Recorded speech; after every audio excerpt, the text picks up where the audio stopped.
Good evening, and welcome to Story Hour. I'm tonight's host, Laura Blackwell. My co host, the marvelous Daniel Marcus, is not here tonight. Oh, but what's really important is that you know that he started this over 5 years ago to just help us all stay together, stay connected through stories. And it's been so much fun. I've been here pretty much every Wednesday since. So, welcome back to those of you returning, and welcome to those of you joining us for the first time. As always, we have two wonderful writers reading wondrous works. Tonight, we have Corey Farrenkopf, who you may remember from before, yes, and a new one for us, James L. Sutter. If you are here on Zoom, feel free to chime in on the text chat if you like. And if you're joining us on YouTube, you're probably watching us after broadcast, and I hope you're enjoying not having to socialize with us, but I'm sure it's a cliche to say leave a comment, like, and subscribe, but maybe I'm not original. That's okay. And our first reader tonight is Corey Farrenkopf. Corey Farrenkopf lives on Cape Cod and works as a librarian. His writing has been published in Strange Horizons, Electric Literature, Fantasy. I think you're in the last issue, the Swan Song issue. The Deadlands, Nightmare, Bourbon Pen, and elsewhere. He is the author of the novel Living in Cemeteries and the short story collection Haunted Ecologies. He is also one-third of the split eco-horror collection, The Writhing Verdant End, from Cursed Morsels Press, which is a truly awesome small press. I really recommend looking into them. To learn more, follow him on Instagram and Blue Sky at Corey Farrenkopf. I cannot think of an easy mnemonic or anything to spell Farrenkopf for you. It's Farrenkopf. Or on the web at CoreyFarrenkopf.com. Corey, welcome back, and please show us those beautiful book covers. Oh, I can totally do that. Thank you so much for having me again, Laura.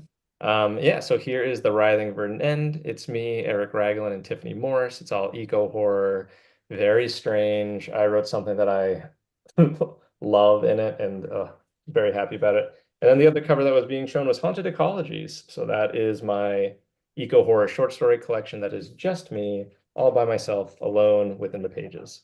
Both And came out this year. And by this year, I mean last year, because I keep forgetting it's right, 2025. right? Yes. Uh, And I believe that you saved up some of those stories for Haunted Ecologies. I know there's some new stories, but also some greatest hits, which we've already had you read on Story Hours. So I'll drop yeah, some. if you want to listen to the old ones, you can hear me read stories from that collection, which is pretty cool. Mhm. Agreed. So, what have you got for us tonight? Yeah, so tonight I'm going to read the short story called Same Barn, Same Groom. It's from the new anthology, The Joining, which is Tales of Wedding Horror. Jacob Stephen Moore edited it for Crystal Lake Publishing. I think it's a very strange, very dark one. And you were like, we're doing horror tonight. I was like, we're doing horror tonight. All right. Let me get it up. I love wedding horror because, Yeah, it's always believable. this is very true. So yeah, so if you're into that, you can check it out. It's sold everywhere books are sold, I guess. And yeah, thanks for having me again. So same barn, same groom. After a time, the weddings blurred together. You have your standard photos the bride and groom expect. Pre-ceremony, wedding dress on hanger, groomsmen mid-toast, the aisle shots, adorable flower girl, teary-eyed father, the altar awash in roses, the final vow, the first kiss, the cheering crowd. These images exist on a mental checklist. Check and check and check. You shoot 2 to 4 ceremonies a week. One groom becomes the next groom becomes the next until one doesn't. You've shot this wedding before, you're sure of it. There is too much familiarity. It's partially the barn. Rustic venues are all the rage, but this one hasn't been renovated like the rest. It exists in the past, 1800s, 1700s. The beams overhead are charred in places. There are bones in some of the stalls from what you imagine to be dead livestock. Straw molders and empty pens. The place doesn't smell like a wedding is supposed to smell. Swallows nest in the rafters, trilling and squabbling. Their droppings fall like an occasional rain over those gathered below. On the groom's side, there is a small crowd of ancient men and women dressed in exquisite lace and black finery, intricate collars and veils all around. Their hair is thinning, skin clings to bone. They stare towards the ceiling as if into another world, some distant joy flickering across their eyes. Their slack jaws speak of ecstasy. On the bride's side, the benches are empty. You frame your shot so no one will notice the vacancy. A man that looks like he stepped out of the groom's enfeebled entourage holds a book to his chest at the makeshift altar, priest-like, but not. The book isn't a Bible. The other part linking this wedding to the weddings of the past is the groom, who stands next to the macabre not priest. You've seen him before. Long black hair, angular jaw, slightly pointed ears, eyes matching the darkness of his hair. He is tall and thin and ageless. You'll have to look over your files when you get back to your studio. You promise customers a backup of 10 years. It's a kindness and a reason to charge even more than your competition. If this really is a repeat, you will know for certain. The throats on the groom's side open together, a melodic hum rising, the cadence of a hymn drifting from their lips. The bride walks down the aisle, her long flowing dress drags through the hay, a halo of dust ringing her step. Red hair bounces about her shoulders. Her smile is broad beneath the veil, broader than any bride you can remember. It is surreal. It is haunting. All attention is pulled into this moment, the step, the smile. You want to run, to leave the withered gathering to their vows, but you snap out of it. You're here to do a job, and you're about to miss one of the key moments on your checklist. You are paid to preserve these moments, so you capture the shots and ignore the dreadful similarity between weddings past. The ageless groom, the ancient retinue, the strange words the not priest mutters. A wedding is just a wedding after all, unless it isn't. You eat takeout pad thai as you scroll through the hard drive, referencing dates, panning through the gathered photos attached to each. Your studio is small. The walls are made of brick. Black framed images of your work hang in place. Twin monitors drip blue light over your noodles. It doesn't take long to find the wedding you recall. Same groom, same barn, same retinue, different bride. As you slurp down the Thai food, that lemony peanut tang on your tongue, you delve deeper, another year falling away. Exactly 12 months to the day, there's another wedding. Same barn, same groom, but a different bride. And by bride, you mean groom. There are two grooms, a second groom. Another year, and the formula follows, but with a bride once more. The barn is identical in each. Beyond that, there isn't another year to sift. You've been doing wedding photography for 4 years, each of which this man has hosted a new wedding on the same date. How did you miss this? How did you not notice? In truth, there is a lot you don't notice. You know this. Life is hard when you're running from one wedding to the next, keeping that checklist in mind, all those dollars drifting in and out of your life, debts receding and swelling with each check cashed. This wasn't the life you dreamed of. 3 past careers down, 3 useless degrees wasting away in a file cabinet. You told yourself by this point you would have a wedding of your own, that someone else would be taking the photos, but here you are, alone, scrolling through mirrored images of the thin groom and his smiling betrothed, wondering what the hell is going on. At least the retinue seem to be having a good time, you think as the glow from your monitor washes over you. The distant, rapturous stare, the gaping smiles. You can't remember the last time you looked that happy. The next year, on the same September evening, you find yourself in the same barn, the same groom and withered knot priest standing at the same altar. An array of candles burn, the swallows sing, the smell of dry rot and decaying hay breathes from the boards beneath your feet. You count the people gathered on the groom's side of the aisle. In the last photos, there were 23. Today, there are 24. It's part of your working theory. You scan those malnourished bodies, the intricate lace of their garb mesmerizing, their eyes ever off, until you find a woman with red hair. She's there, at the back. Her obsidian dress clings tight to her ribs, a veil covering her face, yet leaving the broad smile bare beneath, jawbone nearly cleaving flesh. You swear, but no one notices. As you noted, the attention is elsewhere. Then they begin to hum the same song as last time, deep, deep in their throats. It reminds you of the coast, of craggy shorelines, of Gothic castles overlooking the sea. Again, there is the urge to run. This isn't something you should be seeing. Why do they need a photographer for whatever ritual they practice? What do they even do with the prints you send them? Is there some wooden mantle lined with undeaths? New bride after new groom after new bride? But this time, it's not the money or responsibility that keeps you anchored. No, you stay because of the happiness, that joy painted on all faces. How can anyone be so happy? Is that the trade-off, you ask yourself, as the last second groom walks the aisle? He is sleek, a manicured beard accentuating a massive jawline, hair pomaded in place, somehow even taller than the first groom. You snap a photo of when they first touch, of the first kiss, of the man's elation as they walk up the aisle, heading in your direction. The swallows take wing. The gathered guests continue to hum. The groom, the ever-present groom, looks you in the eye, offers a wink, and is gone through the barn doors out into the dawning night. You throw up. The groom's name is Claude. You pull up the invoices. His address is a P.O. box located in a relatively unpopulated portion of the state. Trees and hills and trees. The only thing in that town is probably the post office and whatever underground crypt Claude descends to when he's not exchanging vows in the barn. You Google his name. There are no results. Across all social media platforms, his face never appears. You don't find postings of the wedding shots you've taken. All those clients tag you on Instagram or Facebook, letting you know how much they love the same shots you take at every ceremony. Claude is a traceless ghost. But on the invoice from last year, there's the woman's name too, Georgette. She, on the other hand, had a vast digital footprint before disappearing, in a sense, last year. In older posts, she sits on the deck of a boat with a shirtless man who isn't Claude.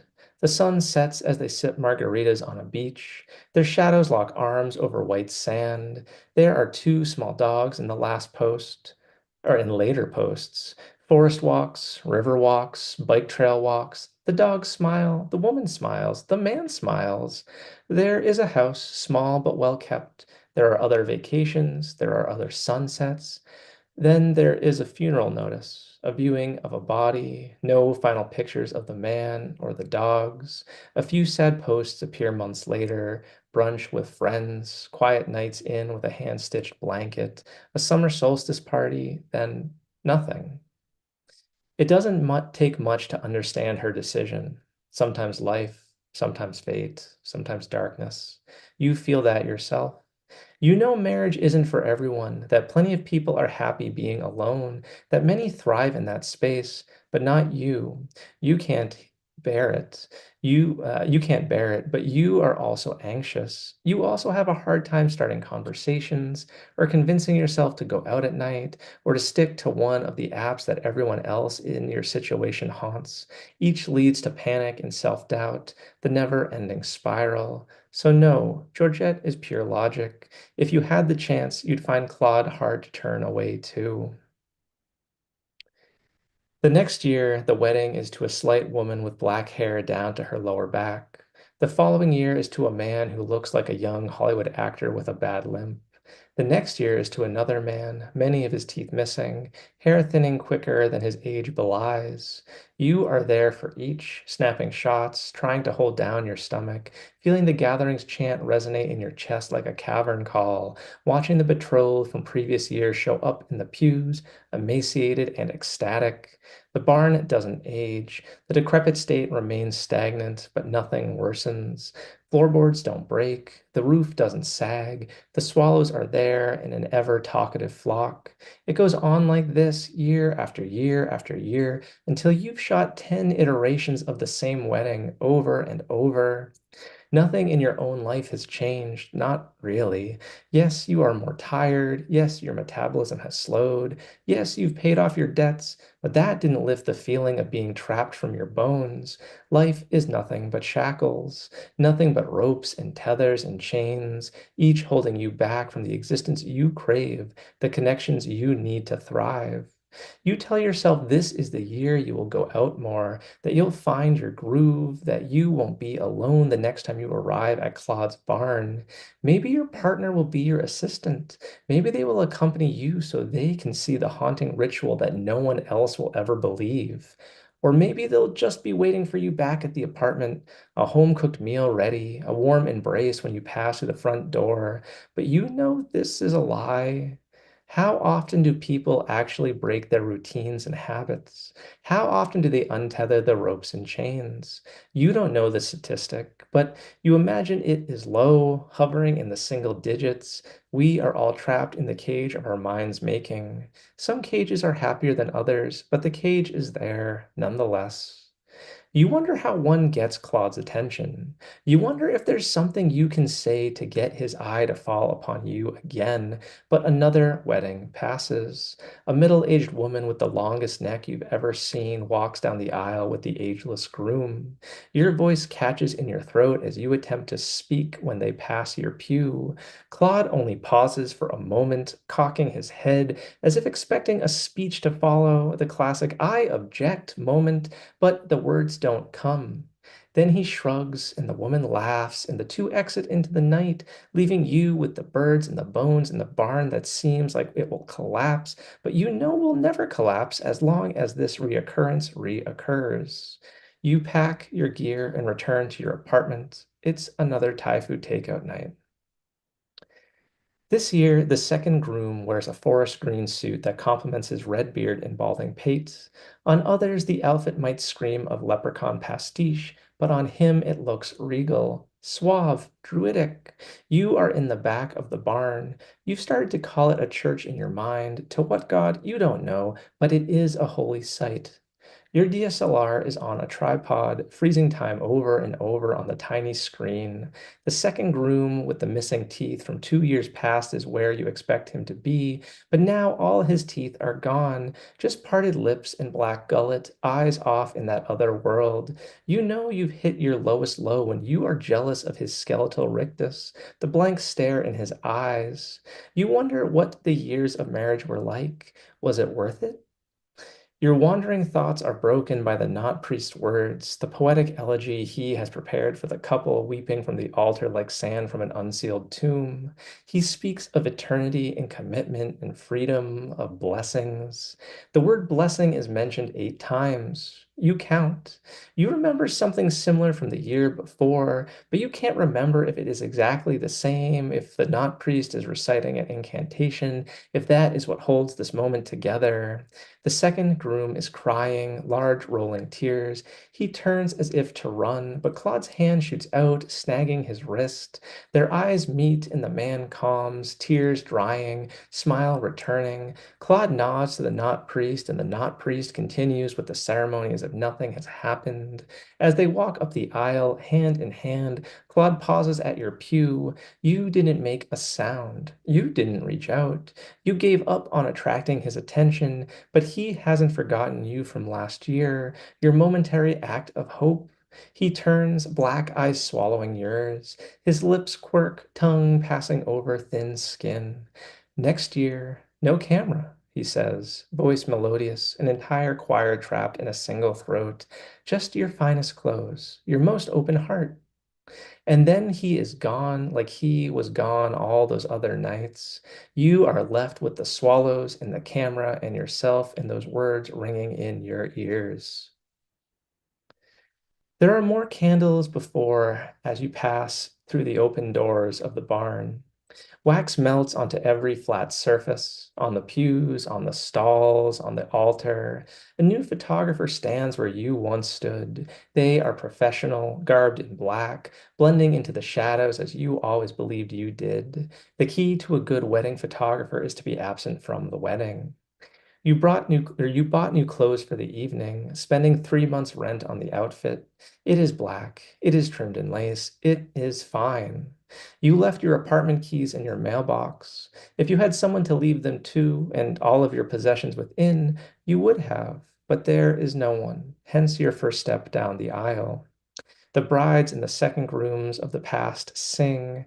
Where you expected the humming dirge, their voices are a symphony of spring rain and violin strings, words in a language you can't comprehend, but you understand the emotion, the joy dripping from each refrain. You feel the smile pulling at your lips wider and wider. Has anything ever felt this good? Your blood quickens. Your pulse beats in your temples as you stand beside Claude, as the knot priest smiles at both of you, looking from one to the next. We are gathered here to celebrate the eternal joining of Claude and they say, but the words drift off, swallowed by the song at your back, by the dopamine flooding your brain, by the feel of your groom's hand in your own. His skin is cold, like ice, like the bottom of an ocean, like life never swam his arteries, but you welcome the chill. It quiets the last doubts withering in your mind. This is what you wanted. This is what you needed. You aren't alone anymore. You aren't apart, adrift, vacant and hollow. You are filled. You are radiant. You are freezing. You are becoming something other than the world's saddest wedding photographer. And will you take Claude to be your everything, your source, and your death and your life and your lone anchor in this teeming world of filth and fear and sin? The not priest asks.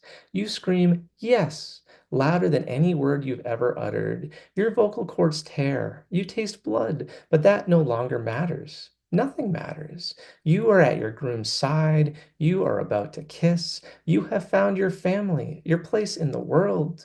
For a fleeting moment, you wonder what the photographer has captured, what this moment looks like on the tiny viewfinder, if they got every shot on the checklist, but then that too is swept away. You are no longer the photographer after all. You are the betrothed, and that's all you will ever be until the end of time. And that's it. Nice, man. Yep. There's a nice little happy one to start it off for you. Yeah, Yeah. I mean, Uh, they do say that weddings bring communities together. they do. Undead communities. Hmm. Sometimes. Hmm. At first, I thought it was going to be a Bluebeard kind of thing, and It's more it's more voluntary though. Like, Yeah. yeah. yeah, yeah. So in that way, it's less scary, but it's also still very sad. But it could be a great 1 year, you know? What if it's the best year ever imaginable? And that's the thing you have to do to get your one amazing year. Right, right. Yeah, the Yeah. trouble is you'll never know. Some people will know. One person each year. Yeah, no, no, pass. Yeah, Lord. The anthology looks great too. I can't believe I didn't know about that one before. I see a lot Yeah. of writers I really like in it. The table of contents is pretty sweet. So Yeah, Nice. yeah. I'm really happy that we're getting Gordon B. White back soon. It's been a uh, while and Gordon is very Cool. fond. my I love favorite. it. Love what Gordon does. Oh my gosh. Yeah. And J.W. McCarthy's great too, and lots of others. So Scott I J. have to look Moses is that one there up. too. Scott's great. Oh, it is our way at Story Hour to just take a breath, take a moment in between, because yeah, some of us may not have been breathing enough during that. So, everybody, that was Corey Farrenkopf reading Same Barn, Same Groom from the Joining Anthology. I And next up, we have James L. Sutter, who has a story that has, I would say, a more favorable view of relationships. I mean, it is more about love. It's Yes. also about grief and about Mhm. things nesting in your thoracic cavity. So a Right. little bit of weird body horror, a little bit of grief and love and healing. And it's very lovely. Thank you. So let me And it's tell you a little also in about. second person, which is it's so random that like we both picked second person stories. I feel like nobody writes those, but Oh gosh, I mean, there's such a writer community fanginess about them, that people people will belittle them sometimes. mm, And I think it's because it's been done badly. right.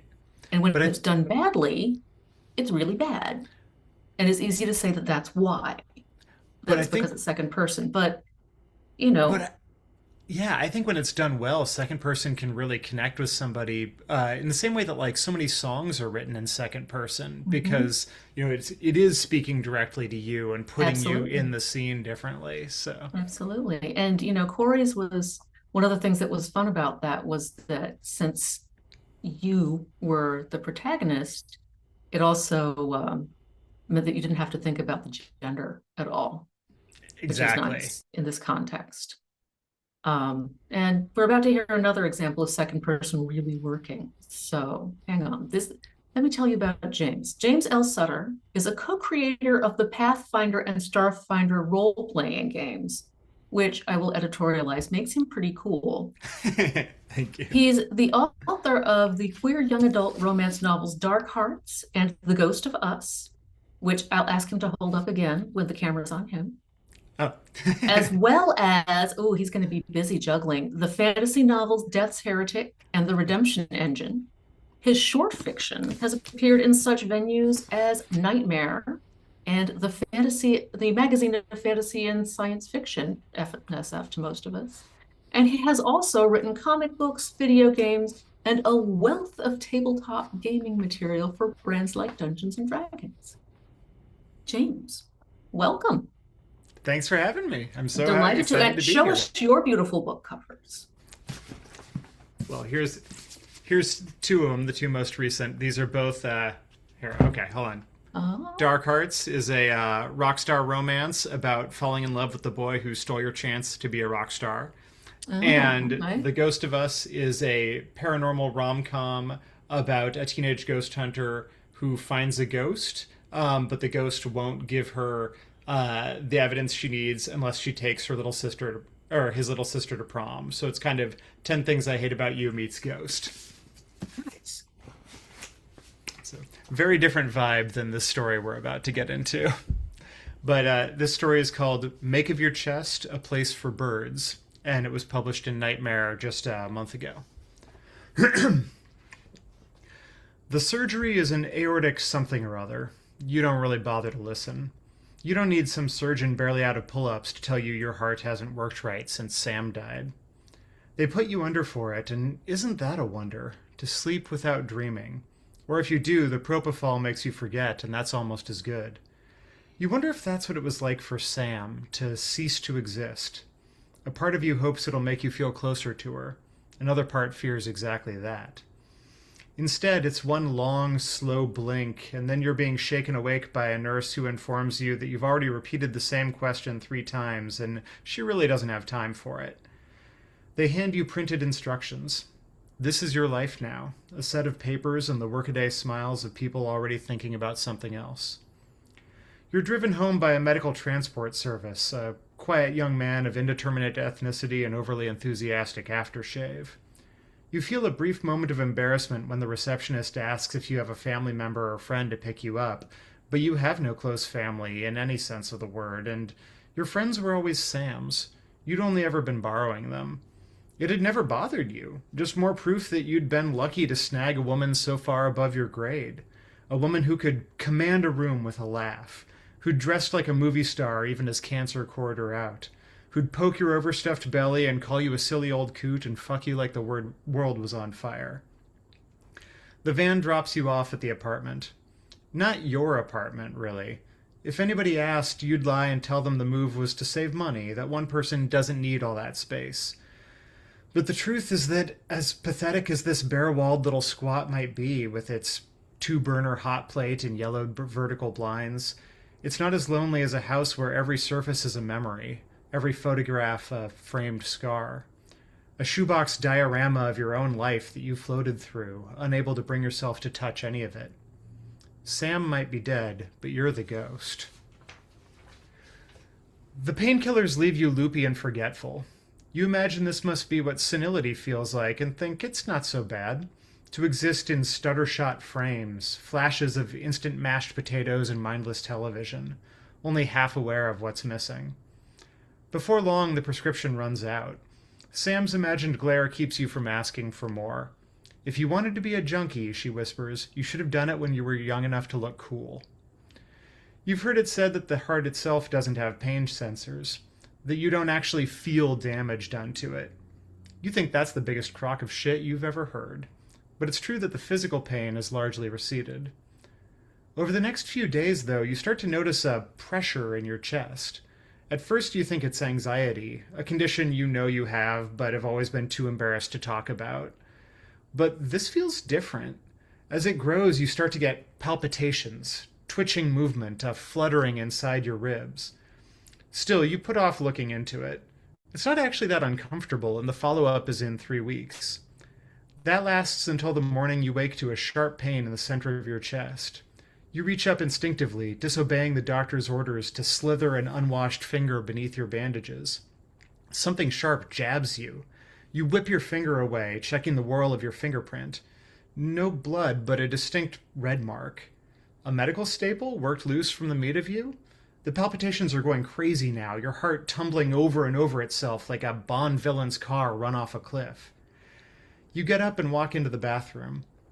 You rarely bother with the light, not wanting to see your half-melted candle of a body, but in the flickering fluorescence, you peel away the bandages to examine the stitches running centipede-like down your sternum. It's almost cartoonishly what you'd expect, Dr. Frankenstein's monster. You probe lightly at the place that hurts, and again a sudden pain pricks your fingertip. But when you yank your hand back, there's still nothing visible on your chest except the scabby scar. You haul yourself laboriously up onto the bathroom counter, straddling the sink like you're giving it a lap dance, and get as close to the mirror as you can. Tentatively, you extend your twice-abused finger, pressing lightly against the puckered edge of the scar. Something moves. You jerk backward, barely catching yourself on the towel hanger. Your mind goes immediately to the drugs, but you've never hallucinated before, and besides, you've been on nothing but ibuprofen for days. You lean back in, eyes locked on the puckered ridge where flesh has been cut and sewn. Even slower now, you place your finger near one nipple and drag it inward. A little black point thrusts outward from between the stitches. It quests blindly, stabbing this way and that as if rooting about for something. The sense of dissociation is immediate. This cannot be your chest. Your chest is a thing of moles and hairs and occasional acne, not a thrashing black dart reaching like the leg of a spider, jackhammering obscenely in and out of your skin. Then the needle splits in two, halves yawning wide and snapping shut. A screech of rage. It's a beak. The young surgeon looks over the scans, pursing her lips and nodding like the doctors do on TV. You wonder if she watches the same shows. It's definitely a bird, she says cheerfully. Western bluebird looks like. Though of course these images don't show color, but the shape is right. She winks. I've got a pretty good eye for these things. You stare. It's uncommon but perfectly natural. She talks with her hands, sweeping gestures. When material is removed, as in your procedure, the body tries to fill the gap. Sometimes that's with fluid, what we call a seroma. Sometimes it's scar tissue. She holds out the images, the suggestive shadows, the bright lines of tiny, delicate bones. And sometimes it's something else. The body fills its gap, the bird gets a home. Symbiosis. But a bird, you ask? The surgeon shrugs. They're cavity nesters. They nest in hollows. She lowers the scans and gives you a look of professional's concern. Do you feel hollow? You go home with more papers. The bird sings to you, each note a sharp little ache behind your ribs. The song is beautiful and painful, like memories are beautiful and painful. It serenades you in the middle of the night as you lie there watching shadows thrown by the passing headlights of people with places to go. It keeps you company as you sleepwalk through the grocery store, remembering the time Sam hid a live lobster in your cart. Tiny dirges, tiny elegies. You go to the support group, mostly to keep the doctors from asking why you didn't.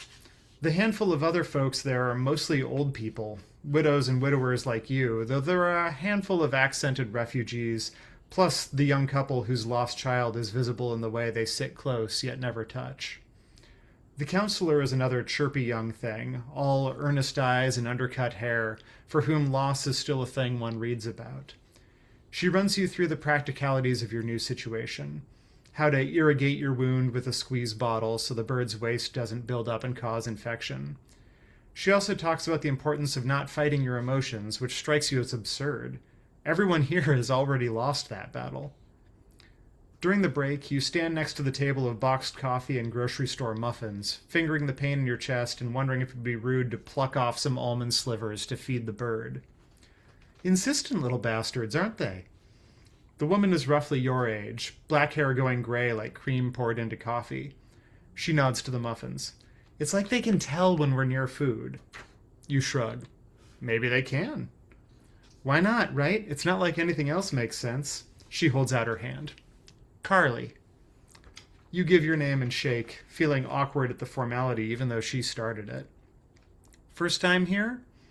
At your nod, she says, well, welcome. The coffee's too old and the therapist's too young, but at least there's muffins. She takes a bite of a double chocolate monstrosity and rolls her eyes, sighing in near pornographic pleasure. Tell people you ate cake for breakfast, they'll look down their nose, but call it a muffin and they'll serve it at a hospital. They're just cupcakes with a PR team. It's already the longest unpaid conversation you've had with anyone since the funeral. You gesture from your chest to hers. You been coming for a while? A part of you marvels that your voice still works, only slightly dusty from disuse. 15 months. With a total lack of inhibition, she tugs the collar of her shirt down far enough to show the top of a scar running down between her breasts. Car accident. I was dead on the table for 3 minutes. You widen your eyes. How was it? Being dead? She wolfs down another bite of muffin, then pins you with a look as desolate as the one you see in the mirror. Can't complain. You start out with sunflower kernels. Birds eat birdseed, right? It's in the fucking name. But the literature is clear, and eventually the thought of Sam's imagined disapproval forces you down to the pet store to get what you need. Living or dead, the clerk asks, the universal question. Back home, you sit down on the couch and pull out the carton. Through milky plastic, shadowy shapes writhe. You unbutton your shirt, distantly amazed by how you no longer even blink at the beak dipping in and out like a sewing machine needle through the unhealed holes between stitches, little gaps between bridges of flesh. Taking a deep breath, you lean down and pull the lid off the container. You'd assumed mealworms meant earthworms, like in the cartoons, but these are nothing like that. Fat yellow grubs, segmented bodies, tiny legs at the front. Just the sight of them crawling over and over each other turns your stomach. You've never thought of yourself as squeamish, always the designated spider squasher, the rat trapper, the one to pull teratoma snarls of wife hair from the shower drain. Yet you can't bring yourself to plunge your fingers into that roiling mass. In the end, you go to the kitchen and come back with a pair of unused takeout chopsticks. You're not the best with chopsticks. They invented forks for a reason, Sam. And you almost shriek when your captured worm falls, barely missing your knee. But you manage to nab it a second time, lifting it up over yourself with the sweaty precision of a bomb tech. And really, if that horrible little larva touches your skin, you might explode. The grub writhes. Slowly, you lower it toward the wound on your chest. You're breathing fast now, some primitive section of your brainstem recognizing a parasite. I'm no neocortex, it mutters, but I know you don't put bugs in a fucking wound. You imagine the feel of the worm working its way inside you, blind head seeking warmth, burrowing into meat, penetrating, laying eggs in your flesh, thousands of them chewing their way free as the beak darts out. In a flash, the mealworm is gone, plucked cleanly from the chopsticks. The tiny beak opens in a screech of triumph so primal it pulls a laugh from your chest. Jesus! The word comes out wobbly and you shake out tense hands, aching shoulders. Then you consult the instructions. Wait, you need 8 of those? Another screech. Fucking hell! You lean back over the carton, chopsticks poised. After your third support group session, Carly invites you to get some coffee that doesn't taste like it's already been drunk once. You tell her about civet coffee, the fancy beans that get digested and shat out by little cat possum things, and she laughs. People will eat anything if you charge them enough. You aren't oblivious. You may be 30 years out of practice, but you still recognize a date when it hits you over the head. The thought twists you up inside, but it's been a long time since anyone has looked at you with that sense of entitled expectation. It's easier to just go. The two of you sit across from each other at one of the cafe's unsteady tables, holding unmatched and oversized mugs. Mealworms? She shudders. Your eyebrows rise. You don't? She taps her chest. Northern Cardinal. They're mostly vegetarian anyway. If the little fucker doesn't like it, he can stow away in somebody else. She says little fucker with affection. You pause, unsure if it's okay to ask, but screw it. You just came from a support group. Who? You nod toward her, not needing to finish. Husband and son. She says it matter-of-factly, and you're amazed at the way she's able to hold your gaze. The accident. They were in the car with me. Jesus. Yeah. Her lips go thin, but she nods back at you. Cancer, right? Your wife? Yeah. She shakes her head. I used to wonder if that would be better, to see it coming like that, have time to make your goodbyes. But maybe it's better to be happily oblivious right up until the last minute. Want to know the answer? She blinks, then sets her mug down. Shit, that was insensitive, wasn't it? It's fine. And actually, it is. The world is full of people who politely ignore the smoking crater in the center of your life. You're surprised at what a relief it is to have someone point directly at it. I'm not great at people, she confesses. I like people. I just never realize I've put my foot in my mouth until I'm licking my shin. She smiles sideways. We had a guest speaker a few months ago, a sort of Christian hippie talking about how the birds are the souls of those we've lost. The Q&A got a little heated. I thought they might actually kick me out. You don't agree? You find yourself actually curious. She rolls her eyes. I mean, it's a little fucking on the nose, isn't it? Everybody in there is grieving something. Doesn't take Sherlock Holmes to realize there's a connection. But that doesn't mean the birds are our reincarnated spouses. They could just as easily be little demons feeding on our tragedy. Alien parasites from another direction. If you're gonna go weird, go all the way. Don't assume this shit is a Hallmark card. You're all the way in it right now. What do you think they are? I think they're fucking birds, my dude. She waves a hand. Mine likes peanuts and shitting inside my thoracic cavity. If that's what guardian angels do, I'll pass, thanks.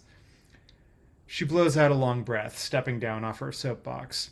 Anyway, leave it for group. She picks her mug up again. So, what do? You shrug, self-conscious about it for the first time in years. I was in sales? Sure. She raises the mug to her face, becoming just a pair of eyes peering over its rim. But what do? You stare. The thing is, you know what you used to do. You drove Sam to appointments, cooked her food, lay quietly beside her while she listened to her audiobooks. But since then... Eventually, the ancient VHS tape of your brain rewinds far enough to show you images from before illness became your shared identity. Color on canvas, the spill of warm light through a glass patio door. I used to paint, you offer. Yeah? She sets the cup down and leans over it, resting her chin on clasped hands, eyes way too intense. Tell me more. What about it? Anything. Everything. She motions forward with her nose. Go. Like a reluctant lawnmower, the conversation sputters to life. You can hardly remember how to play your part, but each time you let it die, she yanks on the pull cord again, drawing you out. Pauses get shorter and shorter, then disappear. One coffee becomes two, becomes splitting a scone. You find yourself filing all details about Carly into two categories: like Sam and unlike Sam. Sam disguised shyness with art punk aloofness, while Carly tells the barista how her day is actually going. Sam always looked like she should have been from Paris instead of Boise. Tall, slim, a cigarette draped gracefully from two fingers. Carly is as round and dark as a cannonball and with the same velocity. Sam floated above conversations like a bemused philosopher, pearls dropping from her lips. Carly is all easy profanity and unsettling eye contact. Sam was a dragonfly. Carly is a bulldog. Yet in other ways, they're so similar. Explosive laughter that pulls you along in its wake. An interest in your thoughts that you can neither explain nor justify. You think of your first date with Sam, walking around the lake once, then again when you couldn't stop talking. You pluck the last crumbs of Carly's scone from her plate and remember how Sam stopped on the way to the church to give a homeless man the first slice of your wedding cake because it's just a fucking cake. You remember how you used to eat Sam's unwanted pizza crusts, the edges still moist from her lips. How she'd cup your chin and call you her goat. And then, as you and Carly transition from coffee to dinner, the most miraculous thing happens. For 5 whole minutes, you don't think about Sam at all. The box is still in the corner where the movers left it. It takes you long minutes of shuffling and stacking to reach it. It feels like the paints should be dried out and dead, but it hasn't actually been that long. A handful of years. That's how long it takes a life to fade and flicker out. The brushes are still soft. There's no patio door here, no mattress on the floor like there was in your first apartment, where she'd watch you work despite your perfunctory protests, hypnotized by the stroke of your brush. But there's a window, and the light isn't bad. The easel's edges bite into your hands, wood spattered with drops and nicks, the scars of loving use. There's still an assortment of blank canvas, from back when emptiness meant possibility, a thing to be hoarded. You don't paint from memory because Sam isn't a memory. You've never stopped seeing her everywhere. You and Carly have sex in her aggressively cheerful apartment. There are potted plants on every surface, windows open despite the winter chill. Her bird scratches bright lines along your chest as you rock together, IKEA bed frame creaking ominously beneath the weight. Afterward, she cries. You understand. More than that, you appreciate it, wrapping yourself around her from behind. When she rolls back over and buries her face in your shoulder, it's with a sense of relief for both of you. It's nice to not have to pretend. Before long, you're both laughing. It's 2 days before you realize the bird's song has changed. It's less frequent, quieter. You're convinced you can hear the thin whistle of labored lungs. The mealworms you dangle go half-eaten, bleeding out on the pale tablecloth of your skin. The doctor listens to your chest, sends for another ultrasound, then reads out the results with a grin. Good news! You're healing nicely. You wave it off. Yes, sure, but what about the bird? The doctor's brow furrows. Like I said, your body's finally filling in that cavity. She sees the look on your face and swings the computer screen out of the way, leaning forward in a manner meant to convey understanding. Listen, habitat loss is just part of the process. The point is that you're doing better. But do I want to get better if it means losing the bird? You're in the coffee shop, the one you're already coming to think of as yours and Carly's. Funny how you can live in a city your whole life, yet as soon as you meet someone new, there are all these undiscovered landmarks. Places you've passed 1,000 times but never imagined would become important. It's like the dreams you had as a child of finding a previously unnoticed door in your house. Carly leans back in her chair, clearly picking up words and then putting them back. In the end, she settles simply on, do you? I don't know. It's not really a choice, right? She grimaces. This is what's supposed to happen. We can't just keep walking around with holes in our chests. Why not? We've been fine this far. Have we? She bites her lip in a way you haven't seen before, and that hesitation alarms you more than the words. Maybe... She takes a deep breath, but what emerges is still barely more than a whisper. Maybe it's time. She holds your eyes, nervous but certain. You know why it's happening now, right? There's no point pretending. There's got to be some other way. Why does everything have to come with a fucking catch? You're surprised to find yourself close to tears. That's life. She reaches out and takes your hand. Things change. How long do you want to give this chapter? You can feel the heat of her hand, her eyes, the life in her. And through her, the world surrounding you. The bustle of the coffee shop, people stomping mud from boots, the grind of beans and fussing of babies. The world seethes with life, with color. You'd almost forgotten that it used to be like that. You feel on the edge of waking, atop a gentle cliff above the sea. You could stay here, could paint yourself into this scene. You pull your hand slowly out from under hers. I don't know. You stand and grab your jacket. I don't know. There's a point in relationships at which flaws become endearing. Her atrocious morning breath is no longer annoying because it's hers. The overly wet kisses when she's had one too many glasses of wine are now the ones you miss most. These things are not defects, but proof of love. A reminder that you've chosen her as is in all her scuffed and asymmetrical glory. You go over the painting again and again, reworking to keep remembering. Her face, her smell, the bray of her loudest laugh. You whistle along with the bird's reedy song and tell yourself it's getting stronger. Yet Sam's isn't the only voice you're missing. You look to your phone, where it lies face down on the couch. The texts stack up unread. When you gesso over a used canvas, is the original image lost, or is it preserved safely underneath? How many times can you touch a memory before it wears smooth? The painting isn't finished, but whatever really is. You hang it on the living room wall. She looks good there. As she stares out from above the couch, you see the rest of your sad little apartment the way she would. Still life with boxes. Working on it, you whisper. The window is already open to air out paint fumes, a cool breeze brushing across your bare skin. Below, cars honk and rumble on the street as you sit down beneath her on the couch and pick up the box cutter. You hardly feel the razor go in, the little angled corner. It's only as you drag it downward that the pain becomes real, a staggering sawtooth burn as the blade tugs at each stitch, parting half-knitted flesh. At the bottom of your sternum, hand already slick with blood, you raise the knife back to the top and start again, then again, retracing the old wound. The bird screeches in fear. You never had kids, but if you had, if you could, maybe this is what you would have felt. Pain, yes, but pain in service of something.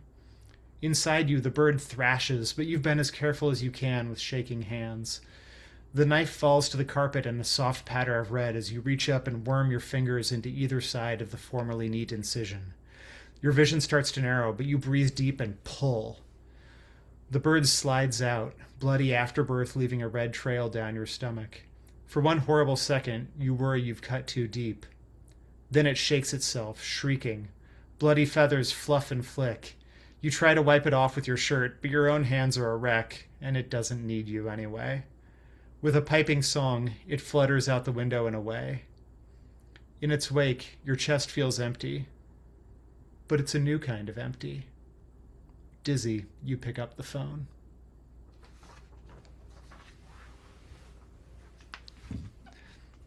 Thanks, everybody.